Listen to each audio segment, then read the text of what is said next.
The day my parents asked me to pay my sister's $47,000 debt wasn't the day I discovered they loved her more.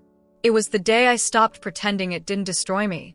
My name is Emily Carter, and for 28 years, I was the invisible daughter in a family that worshipped my older sister Jessica like she was made of gold, while treating me like I was made of obligation. It started when I was 7. Jessica got a brand new bicycle with streamers and a bell that sang. I got her old one, rusted and missing a pedal. When I asked why, my mother said, "Jessica needs to feel special. You're tough. You understand." I didn't understand. I was 7. But I learned to smile and say thank you for the broken things. That became my role. The understanding one. The one who didn't need anything because Jessica needed everything. High school was worse. Jessica failed classes but got a tutor, a new laptop, and my parents' sympathy. I got straight A's and worked 2 jobs to buy my own supplies because you're so responsible, Emily. You'll figure it out. When Jessica wanted to go to an expensive private college, they emptied their savings. When I got into a state school with a partial scholarship, they said congratulations and asked if I needed help moving. I said no. I always said no. Because asking meant hearing about everything they'd already given Jessica. I graduated with honors, debt-free, because I worked myself half to death. Got a job in finance. Rented a small apartment. Built a life alone while Jessica bounced between jobs, relationships, and crises that always ended with our parents rescuing her. She wrecked 3 cars. They bought her 4th. She quit 5 jobs. They paid her rent for months. She maxed out credit cards. They covered minimums. And every single time I visited home, my mother would say, "Jessica's going through a tough time. You're doing so well. We're so proud you don't need us." But I did need them. I needed them to show up at my college graduation. They missed it for Jessica's birthday party. I needed them to care when I got promoted. They forgot to call because Jessica had another breakup. I needed them to visit my apartment once. Just once. They never did. Because Jessica always had an emergency that was somehow more important than my existence. Then came the call that shattered everything. My father's voice, tired and rehearsed, asking if I could swing by the house because they needed to discuss something important. I knew.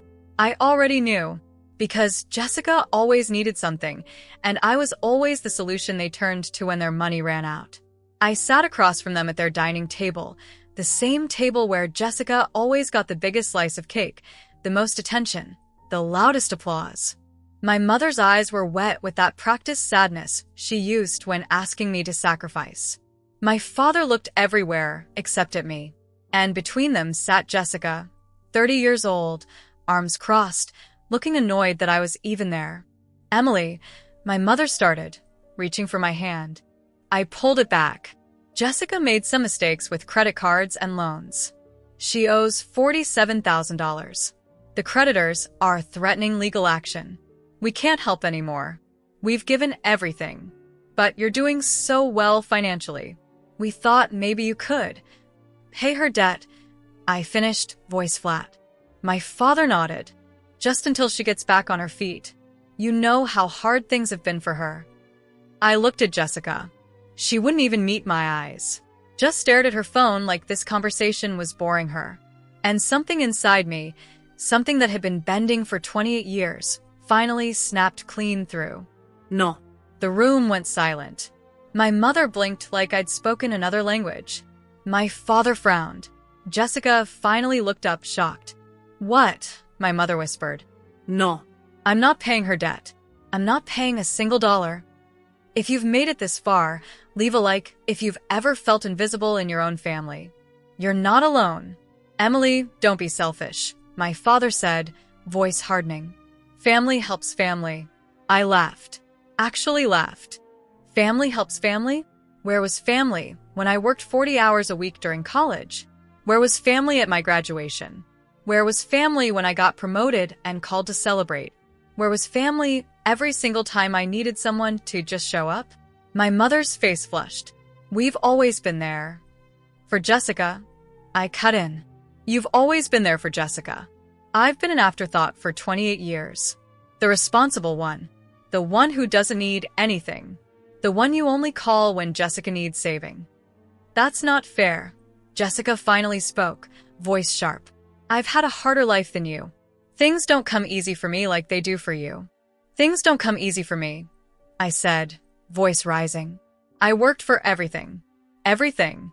While you got handed money and cars and chances and unconditional support every time you failed.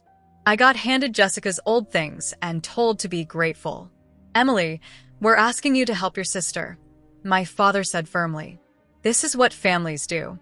Then let me tell you what else families do, I said, standing up. I pulled out my phone and opened my bank app. They ask their daughters about their lives. Do you know what I've been doing the past 6 months? Silence. I didn't think so. I bought a house. A 3-bedroom house with a backyard. Paid 20% down. I'm closing in 2 weeks. Did you know that? Did you even know I was looking? My mother's mouth opened. Nothing came out. And here's what else you don't know. I continued, hands shaking but voice steady. Jessica doesn't owe $47,000 in debt. She owes $89,000. I hired an investigator because I knew you'd ask me to bail her out eventually. She has 3 maxed out credit cards you don't know about. She took out payday loans. She owes back taxes. And the reason she can't find work isn't bad luck. It's because she's been fired from 7 jobs for theft and showing up drunk. Jessica's face went white. You had no right. I had every right to protect myself from being used. Again. My father stood up. Emily, we didn't know. You didn't ask. You never ask. You just assumed Jessica was the victim and I was the solution. Well, I'm done being the solution to problems you created by enabling her for 30 years. My mother started crying. Please, Emily. She's your sister. If you don't help her, she could go to jail. Then maybe she'll finally learn consequences, I said quietly. Maybe she'll finally understand that actions have prices. Because I've been paying the price for being the good daughter my entire life. I've paid in loneliness, in feeling worthless, in begging for scraps of attention while watching you pour everything into someone who never appreciated it. I walked toward the door, then turned back one last time. I'm not giving you money, but I will give you something. Honesty. You failed me. As parents, you failed me completely. You taught Jessica she could fail endlessly and still be caught. You taught me that success means being forgotten. And you're about to learn what happens when the daughter you ignored becomes the one you need. Before the story ends, hit subscribe and drop a comment telling me if I did the right thing. Your support means everything. Where are you going? My mother asked desperately. I'm going to close on my house. I'm going to build the life I deserve. And I'm going to do it without carrying the weight of a family that never carried me. I walked out. My phone exploded with calls and texts. Apologies mixed with demands. Guilt trips disguised as love. But I blocked them all. Because I realized something that night. The people who make you feel guilty for having boundaries are usually the ones benefiting from you having none. 3 months later, Jessica declared bankruptcy.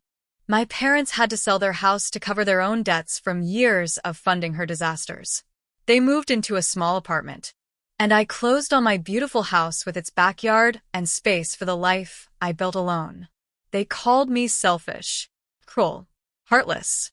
But I wasn't any of those things. I was just finally choosing myself. Choosing the daughter they never chose. And that daughter? She's thriving. She's free. She's done being invisible. My name is Emily Carter. And this is the story of how my family asked me to pay my sister's debt after giving me nothing my entire life. How I said no and watched them face the consequences they protected her from forever. How the invisible daughter became the one they couldn't stop seeing once she walked away. Because sometimes the best revenge isn't cruelty. It's boundaries. It's self-respect. It's finally understanding that you don't owe your loyalty to people who never valued it. And it's building a life so beautiful that their apologies can't touch it. They wanted me to save Jessica. Instead, I saved myself. And I'd make that choice 1,000 times again.